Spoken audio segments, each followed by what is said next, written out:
বিএনপির চেয়ারপারসন বেগম খালেদা জিয়াকে ফেনী ১ আসনে মনোনয়ন দেওয়ায় তার পৈতৃক বাড়ি ফুলগাজীতে বইছে আনন্দের জোয়ার। মনোনয়নের খবর জানার পরপরই ফুলগাজীর কালীরহাট বাজারে আনন্দ মিছিল বের করেন স্থানীয় গ্রামবাসী ও বিএনপির নেতাকর্মীরা। নেতৃত্ব দেন উপজেলা বিএনপির সিনিয়র আহ্বায়ক গোলাম রসুল মজুমদার গোলাম।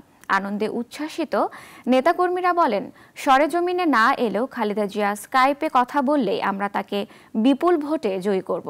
১৯৯১ সাল থেকে ফেনী ১ আসনে ৪ বার সংসদ সদস্য নির্বাচিত হয়ে দেশের প্রধানমন্ত্রী হন বেগম খালেদা জিয়া। আমরা ১০০% নিশ্চিত বেগম এখানে ভোট করবে। আমি মুক্তিযুদ্ধ হিসাবে ১০০% নিশ্চিত ভোট করবে এখানে।